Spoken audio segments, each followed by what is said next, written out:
اعوذ باللہ من الشیطان الرجیم بسم اللہ الرحمن الرحیم نحمدہ ونصلی علی رسولہ الکریم اما بعد ربی اشرح لی صدری ویسر لی امری واحلل عقدۃ من لسانی یفقہوا قولی ربی زدنا علما ربی زدنا علما ربی زدنا علما۔ عزیز بہنوں اور بھائیوں، السلام علیکم ورحمۃ اللہ وبرکاتہ۔ سورہ لقمان، خلاصہ اور ترجمہ۔ یہ صورت بھی مکہ مکرمہ کے اس دور میں نازل ہوئی جب حضرت صلی اللہ علیہ وسلم اور قرآن کے بارے میں کفار مکہ کی مخالفت اپنے شباب پر تھی اور کافروں کے درمیان اثردار حیل و بہانوں اور پرتشدد کارروائیوں سے اسلام کی نشر و اشاعت کا راستہ روکنے کی کوششیں کر رہے تھے۔ قرآن کریم کا اثر انگیز اسلوب جب لوگوں کے دلوں پر اثر انداز ہوتا تو وہ ان کی توجہ اس سے ہٹانے کے لیے انہیں قصے کہانیوں اور شعر و شاعری میں الجھانے کی کوشش کرتے تھے، جس کا تذکرہ اس سورت کے شروع آیت نمبر 6 میں کیا گیا ہے۔ حضرت لقمان اہل عرب کے ایک بڑے عقل مند اور دانشور کی حیثیت سے مشہور تھے۔ ان کی حکیمانہ باتوں کو اہل عرب بڑا وزن دیتے تھے، یہاں تک کہ شاعروں نے اپنے اشعار میں ان کا ایک حکیم کی حیثیت سے تذکرہ کیا ہے۔ قرآن کریم نے اس صورت میں یہ واضح فرمایا ہے کہ لقمان جیسے حکیم اور دانشور جن کی عقل و حکمت کا تم بھی لوہا مانتے ہو، وہ بھی توحید کے قائل تھے اور انہوں نے اللہ تعالیٰ کے ساتھ کوئی شریک ماننے کو ظلم عظیم قرار دیا تھا اور اپنے بیٹے کو وصیت کی تھی کہ تم کبھی بھی شرک مت کرنا۔ اس ضمن میں اس صورت نے ان کی اور بھی کئی قیمتی نصیحتیں ذکر فرمائی ہیں جو انہوں نے اپنے بیٹے کو کی تھیں۔ دوسری طرف مکہ مکرمہ کے مشرکین کا حال یہ تھا کہ وہ اپنی اولاد کو توحید اور نیک عمل کرنے کی نصیحت تو کیا کرتے، انہیں شرک پر مجبور کرتے تھے، اور اگر ان کی اولاد میں سے کوئی مسلمان ہو جاتا تو اس پر دباؤ ڈالتے تھے کہ وہ دوبارہ شرک کو اختیار کر لے۔ اس مناسبت سے حضرت لقمان کی نصیحتوں کے درمیان آیت نمبر 14 اور 15 میں اللہ تعالیٰ نے ایک بار پھر وہ اصول بیان فرمایا ہے جو پیچھے سورہ عنکبوت کی صورت نمبر 8 اور 29 میں بھی گزرا ہے کہ والدین کی عزت اور اطاعت اپنی جگہ، لیکن اگر وہ اپنی اولاد کو شرک اختیار کرنے کے لیے دباؤ ڈالیں تو ان کا کہنا ماننا جائز نہیں۔ اس کے علاوہ یہ صورت توحید کے دلائل اور آخرت کی یاد دہانی کے مؤثر مضامین پر مشتمل ہے۔ ترجمہ۔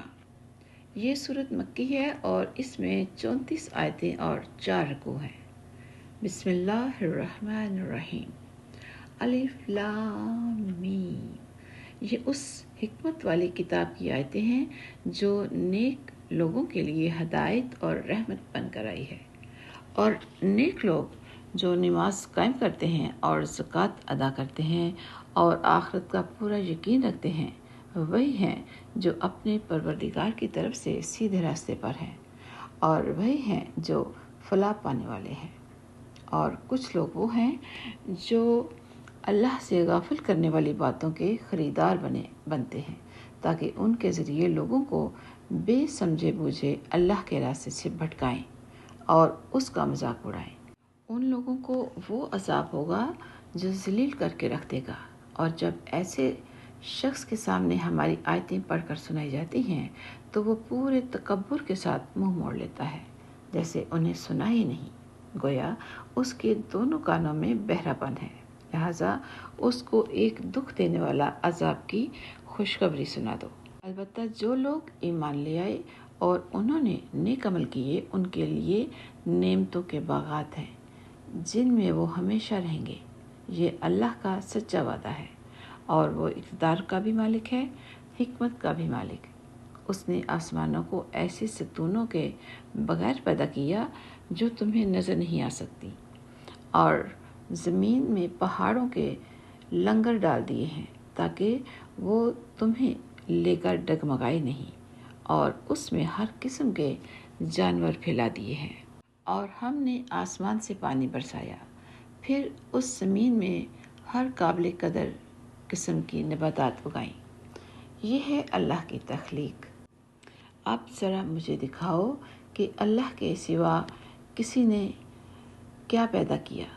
بات دراصل یہ ہے کہ یہ ظالم لوگ کھلی گمراہی میں مبتلا ہیں، اور ہم نے لقمان کو دانائی عطا کی تھی اور ان سے کہا تھا کہ اللہ کا شکر کرتے رہو، اور جو کوئی اللہ کا شکر ادا کرتا ہے وہ خود اپنے فائدے کے لیے شکر کرتا ہے، اور اگر کوئی ناشکری کرے تو اللہ بڑا بے نیاز ہے، بذات خود قابل تعریف۔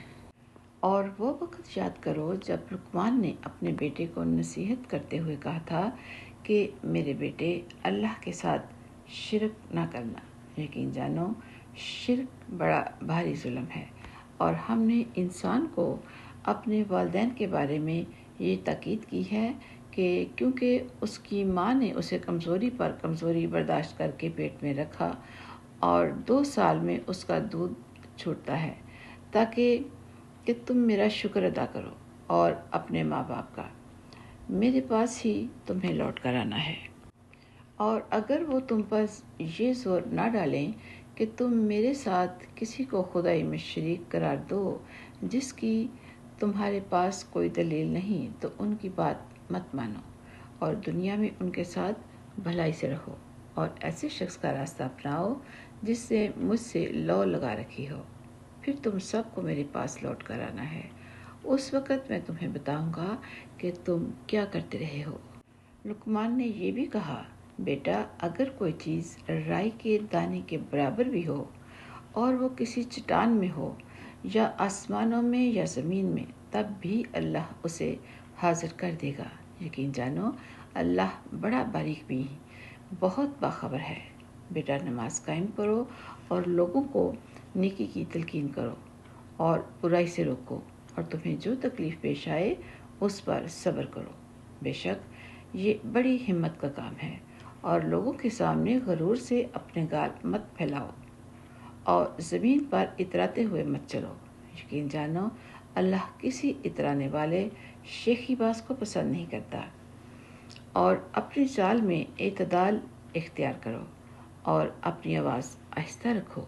بے شک سب سے بری آواز گدھوں کی آواز ہے۔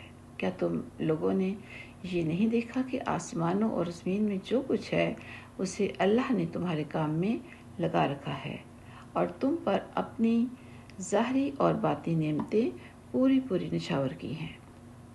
پھر بھی انسانوں میں سے کچھ لوگ ہیں جو اللہ کے بارے میں بحثیں کرتے ہیں، چنانچہ ان کے پاس نہ کوئی علم ہے، نہ کوئی ہدایت ہے، اور نہ کوئی ایسی کتاب ہے جو روشنی دکھائے۔ اور جب ان سے کہا جاتا ہے کہ اس چیز کی اتباع کرو جو اللہ نے اتاری ہے، تو وہ کہتے ہیں نہیں، بلکہ ہم تو اس طریقے کے پیچھے چلیں گے جس پر ہم نے اپنے باپ دادوں کو پایا ہے۔ بھلا اگر شیطان ان باپ دادوں کو بھڑکتی آگ کے عذاب کی طرف بلاتا رہا ہو، کیا تب بھی وہ انہی کے پیچھے چلیں گے؟ اور جو شخص فرما بردار بن کر اپنا رخ اللہ کی طرف کر دے اور نیک عمل کرنے والا ہو، تو اس نے یقیناً بڑا مضبوط کنڈا تھام لیا، اور تمام کاموں کا آخری انجام اللہ ہی کے حوالے ہے۔ اور اے پیغمبر، جس کسی نے کفر اپنا لیا ہے، تمہیں اس کا کفر صدمے میں نہ ڈالے، آخر انہیں ہمارے پاس ہی تو لوٹنا ہے، پھر ہم انہیں بتائیں گے کہ انہوں نے کیا کیا۔ یقیناً اللہ سینوں میں چھپی ہوئی باتوں کو بھی خوب جانتا ہے۔ ہم انہیں کچھ مزے اڑانے کا موقع دے رہے ہیں، پھر ہم انہیں ایک سخت عذاب کی طرف کھینچ کر لے جائیں گے۔ اور اگر تم ان سے پوچھو کہ وہ کون ہے جس نے آسمانوں اور زمین کو پیدا کیا ہے، تو وہ ضرور یہ کہیں گے کہ اللہ۔ کہو الحمدللہ، اس کے باوجود ان میں سے اکثر لوگ سمجھ سے کام نہیں لیتے۔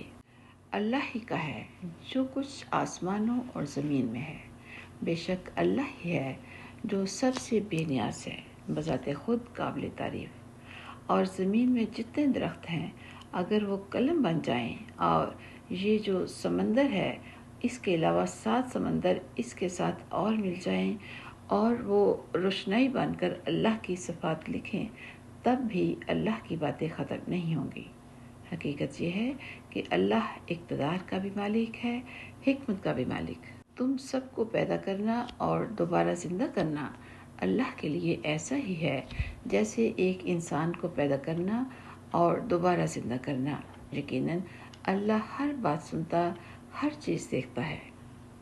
کیا تم نے نہیں دیکھا کہ اللہ رات کو دن میں داخل کر دیتا ہے اور دن کو رات میں داخل کر دیتا ہے، اور اس نے سورج اور چاند کو کام میں لگا رکھا ہے کہ ہر ایک کسی متعین میعاد تک رواں دواں ہے۔ اور کیا تمہیں یہ معلوم نہیں کہ اللہ پوری طرح باخبر ہے کہ تم کیا کرتے ہو؟ یہ سب کچھ اس لیے ہے کہ اللہ ہی کا وجود سچا ہے، اور اس کے سوا جن معبودوں کو یہ مشرک پکارتے ہیں وہ بے بنیاد ہیں، اور اللہ ہی ہے، اور اللہ ہی وہ ہے جس کی شان بہت اونچی ہے، جس کی ذات بہت بڑی۔ کیا تم نے نہیں دیکھا کہ کشتیاں سمندر میں اللہ کی مہربانی سے چلتی ہیں تاکہ وہ تمہیں اپنی کچھ نشانیاں دکھائے؟ یقیناً اس میں ہر اس شخص کے لیے بہت سی نشانیاں ہیں جو صبر کا پکا اعلیٰ درجے کا شکر گزار ہو۔ اور جب موجیں سائبانوں کی طرح ان پر چڑھ آتی ہیں تو وہ اللہ کو اس طرح پکارتے ہیں کہ اس وقت ان کا اعتقاد خالص اسی پر ہوتا ہے۔ پھر جب وہ ان کو بچا کر خشکی پر لے آتا ہے تو ان میں سے کچھ ہیں جو راہ راست پر رہتے ہیں، باقی پھر شرک کرنے لگتے ہیں۔ اور ہماری آیتوں کا انکار وہی شخص کرتا ہے جو پکا بدعہد پرلے درجے کا ناشکرا ہو۔ اے لوگو، اپنے پروردگار کی ناراضگی سے بچو اور ڈرو اس دن سے جب کوئی باپ اپنے بیٹے کے کام نہیں آئے گا، اور نہ کسی بیٹے کی یہ مجال ہوگی کہ وہ اپنے باپ کے ذرا بھی کام آ جائے۔ یقین جانو کہ اللہ کا وعدہ سچا ہے، اس لیے ایسا ہرگز نہ ہونے پائے کہ یہ دنیاوی زندگی تمہیں دھوکے میں ڈال دے، اور ایسا ہرگز نہ ہونے پائے کہ وہ شیطان تمہیں اللہ کے معاملے میں دھوکے میں ڈال دے، جو سب سے بڑا دھوکے باز ہے۔ یقیناً قیامت کی گھڑی کا علم اللہ ہی کے پاس ہے، وہی بارش برساتا ہے اور وہی جانتا ہے کہ ماؤں کے پیٹ میں کیا ہے، اور کسی متنفس کو یہ پتہ نہیں ہے کہ وہ کل کیا کمائے گا، اور نہ کسی متنفس کو یہ پتہ ہے کہ کون سی زمین میں اسے موت آئے گی۔ بے شک اللہ ہر چیز کا مکمل علم رکھنے والا، ہر بات سے پوری طرح باخبر ہے۔ سبحان ربک رب العزت عما یصفون وسلام علی المرسلین الحمد للہ رب العالمین۔ سبحانک اللہم وبحمدک، نشہد ان لا الہ الا انت، نستغفرک ونتوب الیک۔ السلام علیکم ورحمۃ اللہ وبرکاتہ۔